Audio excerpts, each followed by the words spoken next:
मित्रों, कुछ ऐसे विषय हैं जिस पे मनुष्य बात नहीं करना चाहता। उनमें से एक विषय है मृत्यु। ये तो तय है कि जब किसी की मौत अचानक आती है तो सब कुछ यहीं छूट जाता है और साथ में वो सारे सपने भी यहीं छूट जाते हैं जो मन में पल रहे होते, क्योंकि किसी को कहाँ पता होता है कि उसकी मौत कब आएगी। तो आइए आज हम शेरपुरा विदिशा में रहने वाले विकास पचौरी जी से उनके उन सपनों के बारे में पूछे जो मौत की बात या तो पार्थिव शरीर के साथ जल जाते हैं या लाश बनकर दफन हो जाते हैं। वैसे भी हिंदू धर्म की अवधारणा तो हमेशा ये कहती है कि आत्मा सदैव हर काल में जीवित रहती है, केवल शरीर नष्ट होता है। विकास जी नमस्कार, मैं प्रोफेसर वनिता वाजपेयी। क्या आप मुझे सुन पा रहे हैं? जी नमस्कार, मैं पहले की तरह ही आपको सुन पा रहा हूँ। तो क्या आप हमसे कुछ बात करना पसंद करेंगे?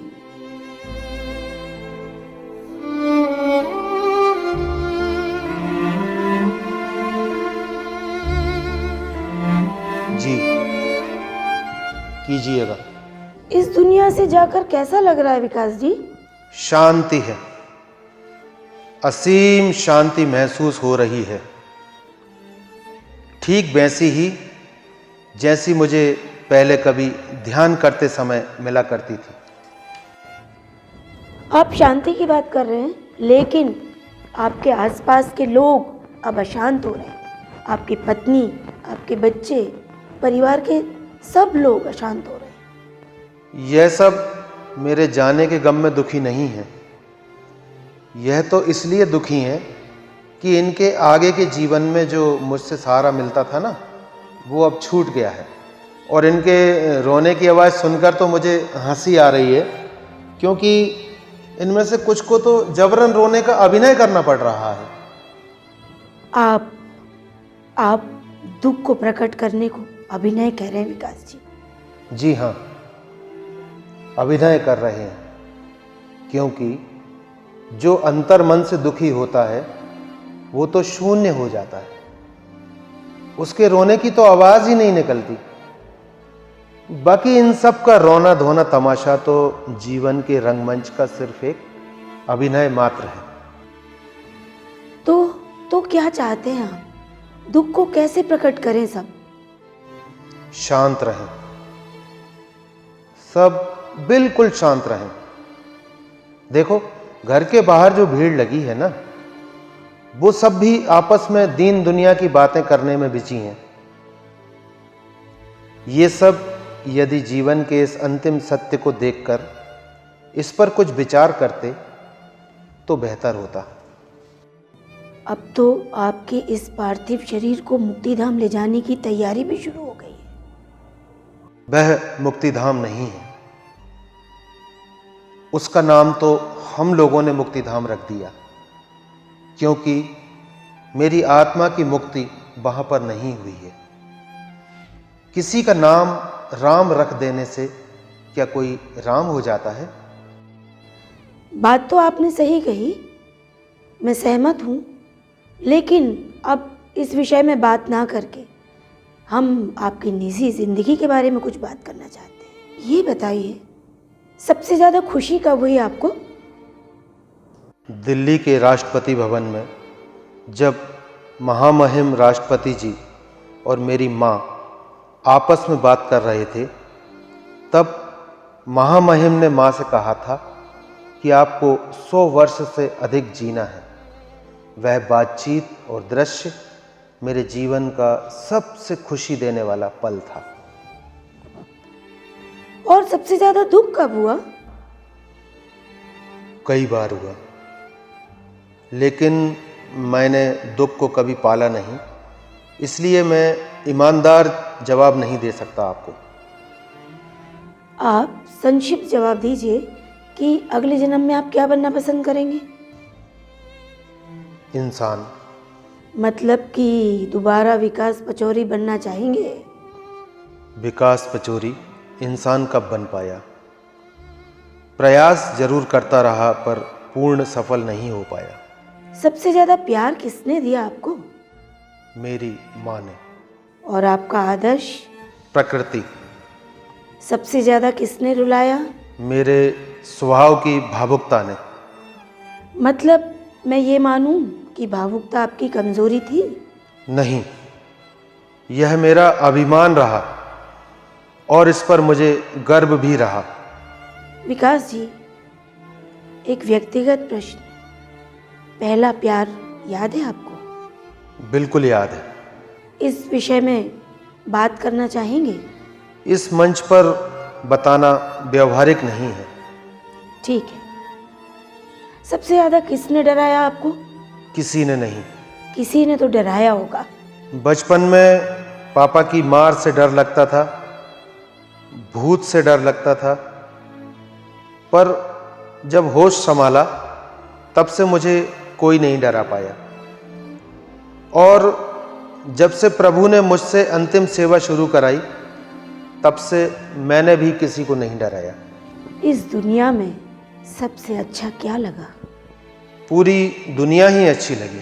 मैं पूछ रही हूँ, सबसे अच्छा क्या लगा? मैं भी वही जवाब दे रहा हूँ आपको कि पूरी दुनिया ही अच्छी लगी। अब क्या क्या बताऊँ आपको? चिड़ियों का चहकना, झरनों का बहना, फूलों का खिलना, मासूम बच्चे का मुस्कुराना, कोई गिनती नहीं है कि क्या क्या अच्छा लगा। इसीलिए मैं कह रहा हूँ कि पूरी दुनिया ही अच्छी लगी है। वो कौन से सपने थे जो पूरे हुए? गिनती नहीं है मेरे पास। कोई एक खास सपना तो जरूर होगा। विश्व रिकॉर्ड बनाना, यह सपना 4 बार पूरा हुआ। क्या क्या रिकॉर्ड बना डाले आपने? मैंने 80 घंटे लगातार बोला, 101 घंटे लगातार बोला, 2.5 लाख से ज़्यादा लोगों का निःशुल्क ब्लड ग्रुप चेक किया, 4000 से ज़्यादा पार्थिव शरीर को निःशुल्क विदा करने का विश्व रिकॉर्ड दर्ज कराया। आप नेत्रदान या देहदान, इन दोनों क्षेत्रों में कुछ ज़्यादा नहीं कर सके, ऐसा कैसे हुआ? ये आत्म स्वीकृति का विषय है, इसलिए मैं सफल नहीं हो सका। मैंने अपने अलावा किसी पर कभी दबाव नहीं डाला कि देहदान या नेत्रदान का संकल्प लीजिए। आपने सबका निःशुल्क ब्लड ग्रुप चेक किया, ऐसा क्यों किया? अपना नाम और अपने माता पिता का नाम विश्व में रोशन करने के लिए, और इसके अलावा सब जान सकें कि उनका ब्लड ग्रुप क्या है, ताकि मुसीबत के समय हम सब एक दूसरे की जान बचा सकें। आप जो अंतिम सेवा करते हैं उसे आपने खुद चुना या फिर ये विधि का विधान था? मैंने नहीं चुना, विधि का ही विधान था।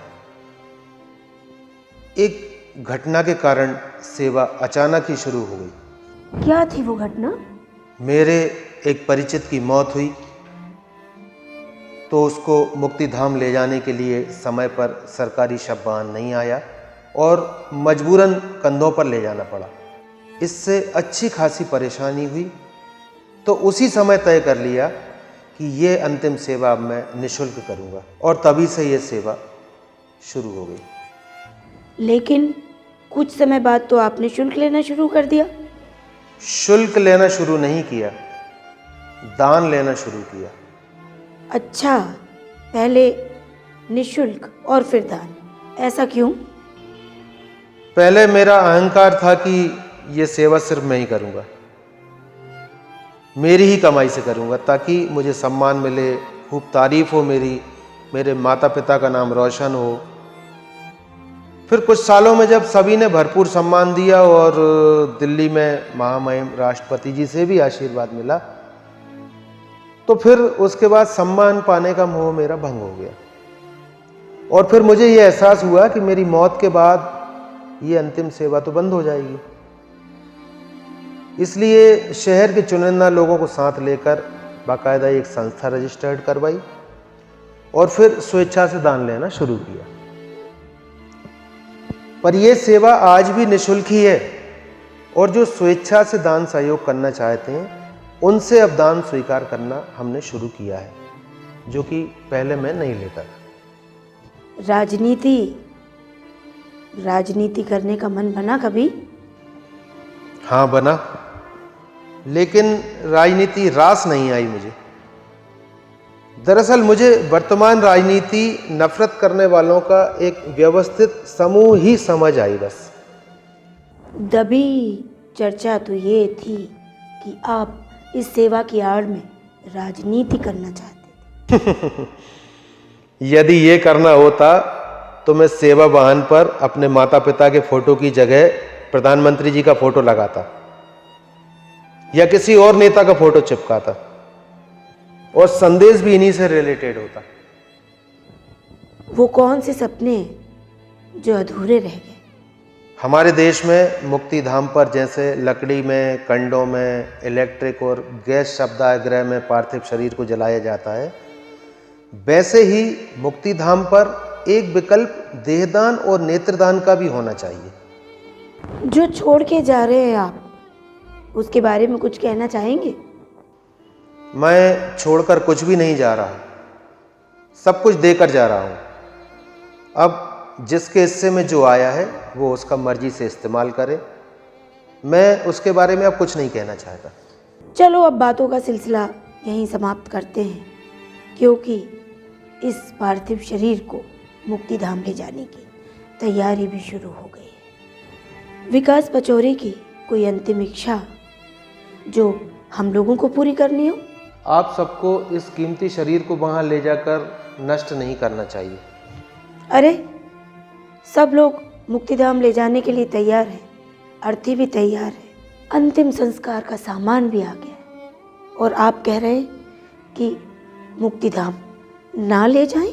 ये सब तैयारियां करने से पहले किसी ने एक भी बार सोचा कि ये जो कर रहे हैं उसमें सही क्या है, गलत क्या है? अर्थी बांस की ही क्यों, मखाने क्यों, चंदन की लकड़ी क्यों, राहर क्यों, घी क्यों? सोचा किसी ने क्या कुछ?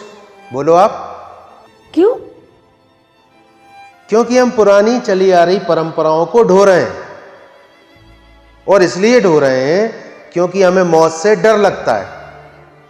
मौत से जुड़ी हर बात से डर लगता है, इसलिए हम इसके बारे में कभी सोचना भी नहीं चाहते और इससे जुड़ी हुई रस्मों पर हम विचार भी नहीं करते, और वो ही करते जाते हैं जो पहले के समय से चला आ रहा है। जैसे कि पहले के समय में हम बांस की अर्थी इसलिए बनाते थे क्योंकि उस समय बांस जंगलों में आसानी से उपलब्ध हो जाते थे, पर आज मुक्ति धामों पर स्टील या लोहे की रेडीमेड अर्थी आसानी से उपलब्ध तो रहती है, लेकिन हम उसका उपयोग नहीं करते, जबकि इस पर भी मृत शरीर को सुविधा से ले जाया जा सकता है, और इसके उपयोग से बांस कटने से भी बचेंगे और पर्यावरण भी बचेगा। लेकिन पुरानी परंपरा चली आ रही है और हम इस परंपरा को ढो रहे हैं। और पहले के समय में मिट्टी की डुबली में आग को घर से इसलिए ले जाते थे क्योंकि माचिस का आविष्कार नहीं हुआ था, और पत्थरों को रगड़ रगड़ कर आग पैदा करते थे। लेकिन अब माचिस आसानी से उपलब्ध होने के बाद भी हम घर से आग इसलिए ले जाते हैं क्योंकि पुरानी परंपरा चली आ रही है और हम इस परंपरा को ढो रहे हैं। और बताइए, ये तो बहुत सारी भ्रांतियां दूर की आपने। और ये कि पहले के समय में अर्थी ले जाते समय कोई भी प्रतीकात्मक वस्तु इसलिए फेंकते जाते थे कि पीछे आने वालों को यह पता चल जाए कि अर्थी किस दिशा में ले गए हैं, क्योंकि उस समय मुक्तिधाम तो होते नहीं थे, दूर सुनसान में कहीं भी अंतिम संस्कार कर देते थे।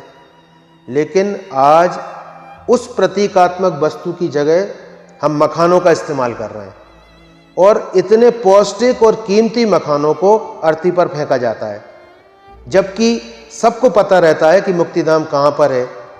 लेकिन वही बात कि पुरानी परंपरा चली आ रही है और हम इसको ढो रहे हैं। और बताइए विकास जी, बहुत सारे मेरे भ्रम दूर हो रहे हैं। लीजिए सुनिए, इस बात को आप ज़्यादा गंभीरता से समझ पाएंगी क्योंकि आप एक महिला हैं। देखिए, यदि कोई महिला विधवा हो जाती है तो उसे अर्थी के पास लाकर जोर जबरदस्ती करके चूड़ियां तोड़ी जाती हैं, सिंदूर मिटाया जाता है और माथे की बिंदी हटाई जाती है। अब उस समय भीड़ के सामने उस घोर शोक में डूबी हुई उस महिला को इतनी बेदर्दी से प्रताड़ित किया जाता है। यह सब कहाँ उचित है? अरे उसकी मर्जी होगी तो वो खुद ही उतार देंगी ना ये सारे श्रृंगार। और जरा ये बताइए कि यदि उस महिला को यह श्रृंगार फिर से यदि करना होगा तो उसे बाद में कौन रोक पाएगा? तो फिर ये पुरानी परंपराओं को हम क्यों ढो रहे हैं? बहुत सारी शंकाओं का समाधान हो रहा है, इस विषय में और बताइए। तो सुनिए, कम उम्र के छोटे मासूम बच्चे को अर्थी के साथ मुक्तिधाम ले जाते हैं, इसलिए कि यही चिता को अग्नि देंगे। अब हम क्यों नहीं सोचते कि उस मासूम के अवचेतन मन पर शमशान का नकारात्मक प्रभाव कितना हावी हो जाएगा? ये पुरानी परंपरा हम क्यों ढो रहे हैं? एक सवाल और मन में आया, ये ढोल ढपली ये क्यों बजाते हैं? ये इसलिए बजाते हैं कि पहले के समय में जब कोई बुजुर्ग व्यक्ति इस दुनिया से मुक्त होता था ना, तब ढोल ढपला बजाकर अर्थी को इसलिए ले जाते थे कि इसकी उम्र पूरी हुई तो दुख में छुपी हुई खुशी सामने आती थी। लेकिन आज किसी भी उम्र के व्यक्ति की मृत्यु होती है तो ढोल ढपला बजवाकर मौत का उत्सव मनाते हैं, इसलिए क्योंकि पुरानी परंपरा है और हम इसको ढो रहे हैं। बहुत सी बातें मालूम है आपको, और बताइए ना। और ये कि पहले के समय में अर्थी को कंधों पर ले जाते थे जी। तो थकान के कारण बीच राह में अर्थी रखकर सुस्ताते थे, आराम करते थे क्योंकि थक जाते थे। और आज पार्थिव शरीर को शववाहन में रख के तो ले जाते हैं, फिर भी उतारे पर अर्थी रखकर रुकते हैं। जी। और वहाँ पर वो कंकड़ पत्थर के माध्यम से श्रद्धांजलि देते हैं, वो क्या है? वो ये है कि पहले के समय में राजा हरिश्चंद्र जी के बेटे की जब मृत्यु हुई तो उनकी पत्नी अपने बेटे के शव का अंतिम संस्कार करने जब मुक्तिधाम पहुंची थी तो उसके पास लकड़ी कंडों का भुगतान करने के लिए रुपए नहीं थे। तब उन्होंने अपने आंचल को फाड़कर एक पत्थर बांधकर गिरवी रखा था ताकि अंतिम संस्कार हो सके।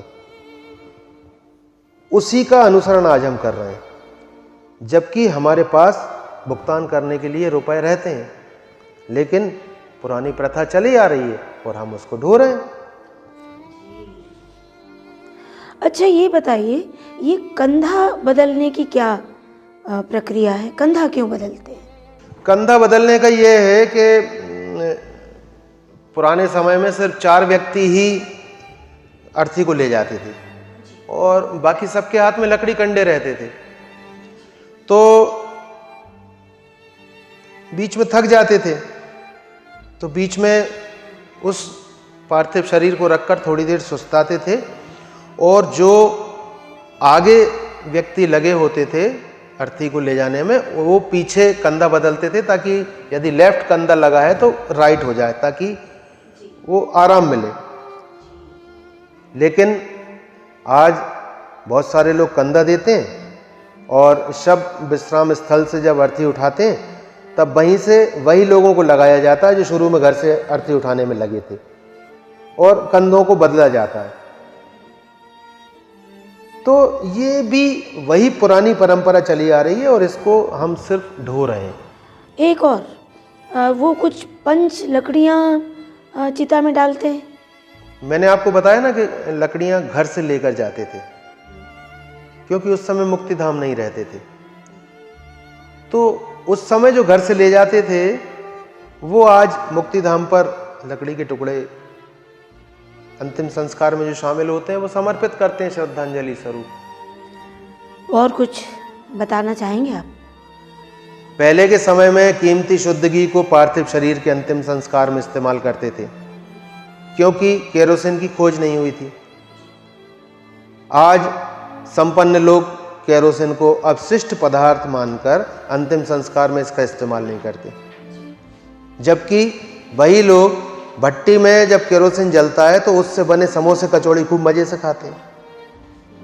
सारा मामला सिर्फ यह है कि हम मौत से डरते हैं और मौत से संबंधित किसी भी विषय पर किसी भी तरह से विचार करना नहीं चाहते।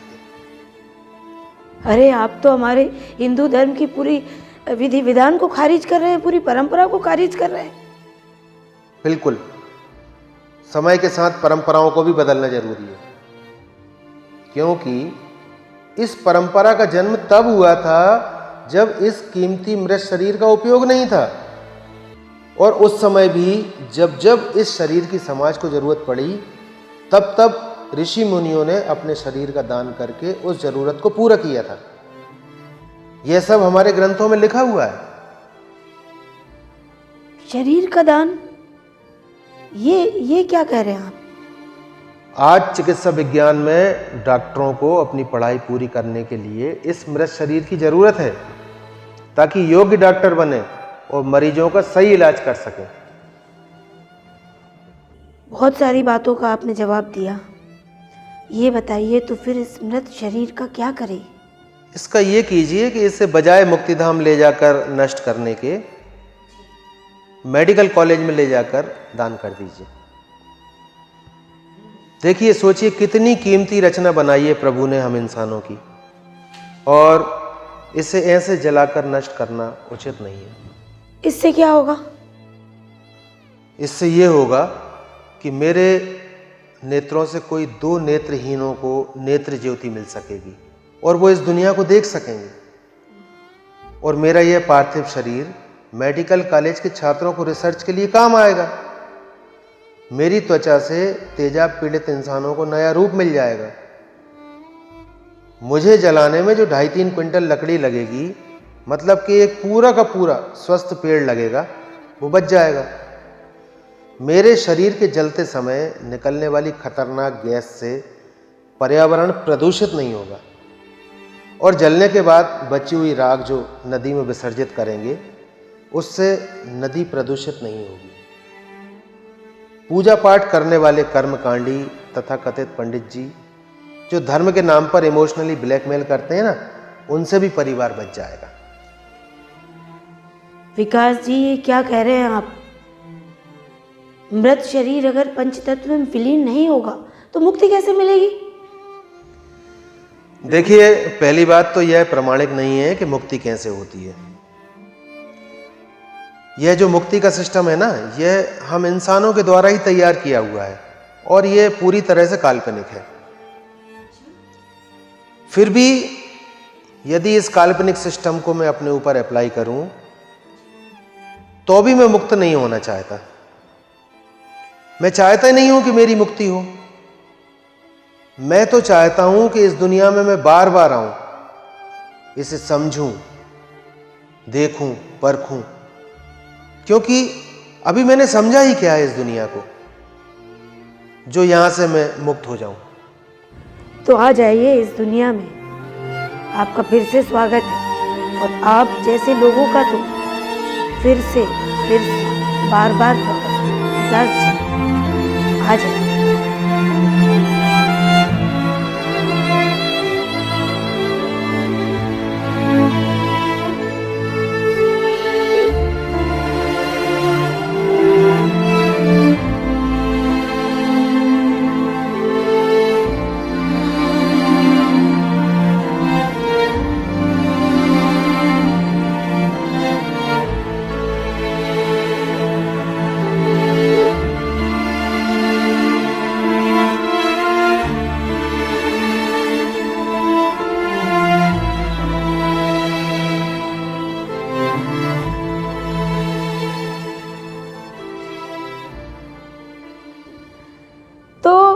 ये ढेर सारे सपने और विचार थे विदिशा निवासी श्री विकास पचौरी जी के, जो नेत्रदान और देहदान जैसे क्रांतिकारी काम लेकर इस समाज में एक अलग जगाए हुए। आपके भी निश्चित रूप से ऐसे कुछ सपने होंगे जो आप आज तक प्रकट नहीं कर पाए होंगे, तो हम आपको इस कार्यक्रम में आमंत्रित करते हैं। आप स्क्रीन पर दिख रहे माध्यम से जुड़कर हमसे संपर्क कर सकते हैं, अथवा कमेंट बॉक्स में जाकर कमेंट भी कर सकते हैं। कृपया हमारे चैनल को सब्सक्राइब करके बेल आइकन भी दबा दीजिए, ताकि हम जब भी मौत के बाद के सपनों को लेकर बात करें तो आपको इसकी जानकारी मिल सके। तो आइए हमसे जुड़िए और अपने विचार साझा करिए। हम आपका इंतज़ार कर रहे हैं। धन्यवाद।